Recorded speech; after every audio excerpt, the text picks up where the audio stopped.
আসসালামু আলাইকুম। আজকে নিয়ে এলাম নবম দশম শ্রেণীর বাংলা বইয়ের গদ্য আম আটির ভেপু রসজভাবে সম্পূর্ণ গদ্যটি পড়ে শোনানো হবে। এরই সাথে এই ভিডিওতে তোমাদের বিভিন্ন ছবির প্রতিচ্ছবি দেওয়া হবে যাতে তোমরা বিষয়টা ভালোভাবে বুঝতে পারবে। তাই এই ভিডিওটা না টেনে দেখার অনুরোধ রইল। ভিডিওটি ভালো লেগে থাকলে সাবস্ক্রাইবও করতে ভুলবেন না।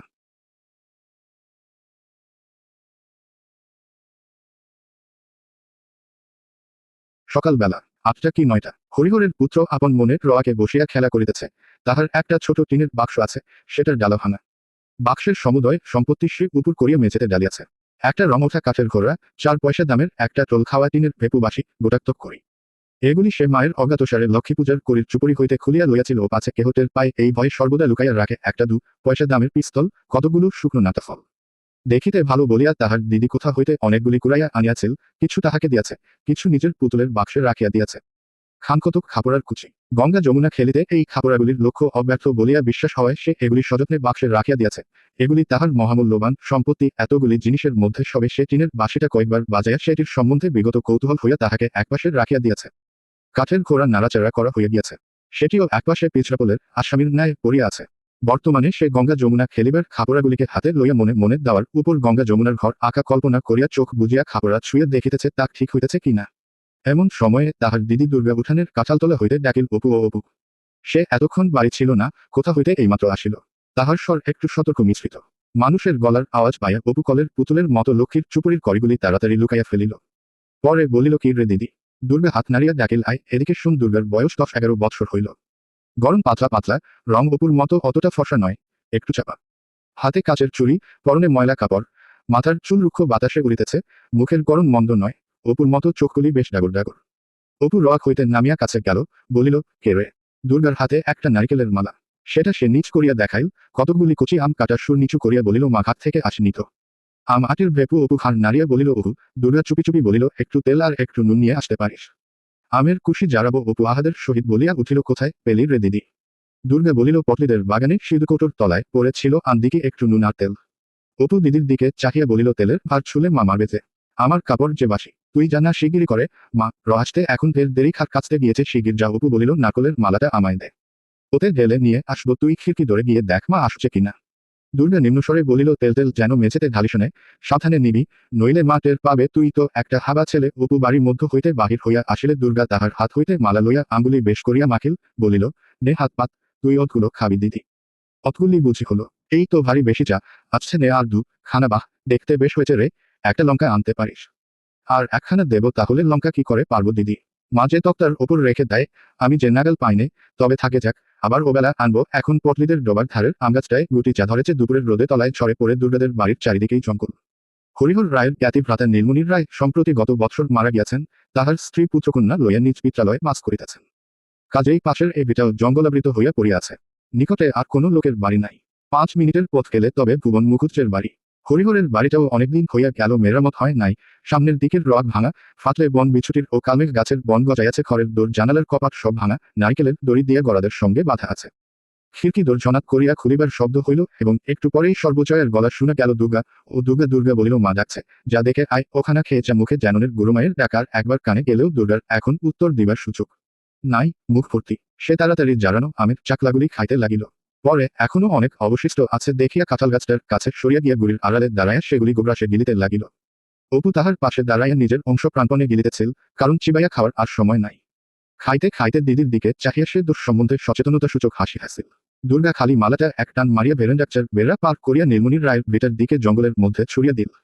ভাইয়ের দিকে চাহিয়া বলিল, মুখটা মুছে ফেল না বাদর, নুন লেগে রয়েছে যে। পরে দুর্গা নির্মুখে বাড়ির মধ্যে টুকিয়া বলিল, কিমা, কোথায় বেরুনো হয়েছিল শুনি? একলা নিজে কতদিকে যাব? সকাল থেকে খাট খেচে গা গতর ব্যথা হয়ে গেল, একটুখানি কুটোগাছটা ভেঙে ২ খানা করা নেই, কেবল পাড়ায় পাড়ায় টোটো টোকলা সেধে বেড়াচ্ছেন, সে বাদর কোথায়? অপু আসিয়া বলিল, মা, খিদে পেয়েছে, রোসো রোসো, একটুখানি দাঁড়াও বাপু, একটুখানি হাঁক জিরোতে দাও। তোমাদের রাতদিন খিদে আর রাতদিন ফাই ফরমাজ। ও দুর্গা, দেখ তো বাছুরটা হাঁক পাচ্ছে কেন? খানিকটা পরে সর্বজয়া রান্নাঘরের দাওয়ায় বটি পাতিয়া শশা কাটিতে বসিল।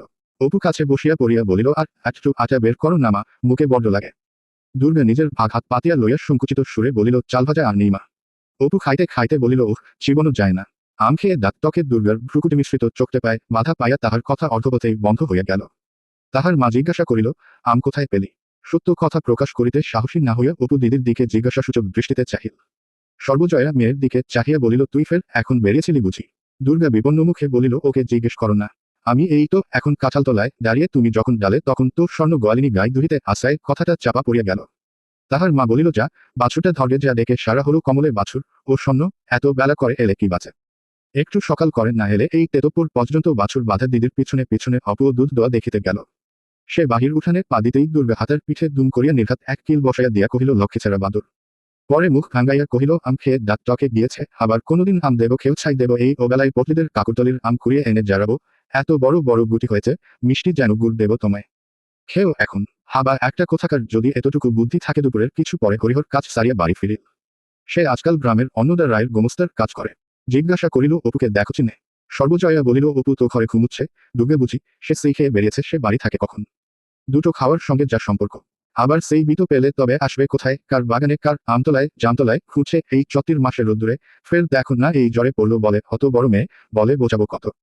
কথা শোনা কানে নেয়। একটু পরে হরিহর খাইতে বসিয়া বলিল, আজ দশকরায় টাগাদার জন্য গেছিলাম, বুঝলে? একজন লোক খুব মাতবর, 5টা 6টা গোলা বাড়িতে, বেশ পয়সাওয়ালা লোক। আমায় দেখে দপ্তর করে বললে, দাদা ঠাকুর, আমায় চিনতে পাচ্ছেন? আমি বললাম, না বাবু, আমি তো কই। বলে, আপনার কর্ত থাকতে তখন তখন পূজা আচ্ছায় সবসময়ই তিনি আসতেন, পায়ের ধুলো দিতেন। আপনার আমাদের গুরুতুল্য লোক। এবার আমরা বাড়িশুদ্ধ মস্তুর নেব ভাবছি, তা আপনি যদি আগে করেন তবে ভরসা করে বলে আপনি কেন মন্ত্রটা দেন না? তা আমি তাদের বলেছি আজ আর কোনে কথা বলবো না, ঘুরে এসে 2-1 দিনে বুঝলে। সর্বজয়া ডালের বাটি হাতে দাঁড়াইয়া ছিল, বাটি মেঝেতে নামাইয়া সামনে বসিয়া পড়িল। বলিল, হাগো, তা মন্দ কি? দাও না ওদের মন্ত্র। কি জাত? হরিহর সুর নামাইয়া বলিল, বলো কাউকে। সগপ, তোমার তো আবার গল্প করে বেড়ানো স্বভাব। আমি আবার কাকে বলতে যাব? তা হোক এ সদগপ, দাও গিয়ে দিয়ে। এই কষ্ট যাচ্ছে এর রায়বাড়ির 8টা টাকা ভরসা, তাও 2-3 মাস অন্তর তবে দেয়, আর এদিকে রাজ্যের দেনা। কালঘাটের পথে সেজ ঠাকুন বললে, বৌমা, আমি বন্ধক ছাড়া টাকা ধার দিই নে, তবে তুমি অনেক করে বলে দিলাম, আজ 5 মাস হয়ে গেল, টাকা আর রাখতে পারবো না। এদিকে রাধা বস্ত্রের বউ তো ছিঁড়ে খাচ্ছে, বেলা তাগাদা আরম্ভ করেছে। ছেলেটার কাপড় নেই, 2-3 জায়গায় সেলাই, বাচ্চা আমার তাই পরে হাসি মুখে নেচে নেচে বেড়ায়। আমার এমন হয়েছে, যে ইচ্ছে করে একদিকে বেরিয়ে যাই। আর একটা কথা ওরা বলছিল, বুঝলে? বলছিল, গায়ে তো বামুন নেই, আপনি যদি এই গায়ে উঠে আসেন তবে জায়গা জমি দিয়ে বাস করাই, গায়ে 1 ঘর বামুন বাস করানো আমাদের বড্ড ইচ্ছে। তা কিছু ধানের জমিটমি দিতেও রাজি, পয়সার তো অভাব নেই। আজকাল চাষাদের ঘরে লক্ষ্মী বাধা ভদ্র লোকেরই হয়ে পড়েছে। ভাত আগ্রহের সর্বজয়ের কথা বন্ধ হইবার উপক্রম হইল এখনই। তা তুমি রাজি হলে না কেন? বললেই হতো যে, আচ্ছা আমরা আসবো। ও রকম একটা বড় মানুষের আশ্রয় এ গায়ে তোমার আছে কি? শুধু বিটে কামড়ে পড়ে থাকা হরিহর হাসিয়া বলিল, পাগল, তখনই কি রাজি হতে আছে? ছোট লোক, ভাববে ঠাকুরের হাড়ি দেখোচি শিখে উঠেছে উহু, ওতে খেলো হয়ে যেতে হয় তা নয়। দেখি একবার চুপি চুপি মজুমদার মহাশয়ের সঙ্গে পরামর্শ করে, আর এখন উঠ বললেই কি ওঠা চলে? সব ব্যাটা এসে বলবে টাকা দাও, নইলে যেতে দেব না। দেখি পরামর্শ করে কি রকম দাঁড়ায়। এই সময়ে মেয়ে দুর্গা কোথা হইতে পা টিপিয়া টিপিয়া আসিয়া বাহিরের দুয়ারের আড়াল হইতে সতর্কতার সহিত একবার উকি মারিল, এবং অপর পক্ষ সম্পূর্ণ সজাগ দেখিয়া উধারে পাঁচিলের পাশ বাহিয়া বাহির বাটির রোয়াকে উঠিল। দালানের দুয়ার আস্তে আস্তে ঠেলিয়া দেখিল উহা বন্ধ আছে। এদিকে রোয়াকে দাঁড়ানো অসম্ভব, রৌদ্রের তাপে পা পুড়িয়া যায়। কাজী সে স্থান হইতে নামিয়া গিয়া উঠানের কাঁঠালতলায় দাঁড়াইল। রৌদ্রে বেড়াইয়া তাহার মুখ রাঙা হইয়া উঠিয়াছে। আঁচলের খুঁটে কি কতগুলো যত্ন করিয়া বাঁধা। সে আসিয়াছিল এই জন্য যে, যদি বাহিরের দুয়ার খোলা পায় এবং মা ঘুমাইয়া থাকে, তবে ঘরের মধ্যে চুপি চুপি ঢুকিয়া একটু শুয়ে লইবে। কিন্তু বাবার, বিশেষত মার সামনের সম্মুখ দুয়ার দিয়া বাড়ি ঢুকিতে তাহার সাহস হইল না। উঠানে নামিয়া সে কাঁঠালতলায় দাঁড়াইয়া কি করিবে ঠিক করিতে না পারিয়া নিরুৎসাহভাবে এদিক ওদিক চাহিতে লাগিল। পরে সেখানেই বসিয়া পড়িয়া আঁচলের খুঁট খুলিয়া কতকগুলি শুকনো রোড়া ফলের বীচি বাহির করিল। খানিকক্ষণ চাহিয়া থাকিয়া সে আপন মনে সেগুলি গুনিতে আরম্ভ করিল। 1 2 3 4, 26টা হইল। পরে সে 2-3টা করিয়া বিচি হাতের উল্টা পিঠে বসাইয়া উঁচু করিয়া ছুড়িয়া দিয়া পরে হাতের সোজা পিঠ পাতিয়া ধরিতে লাগিল।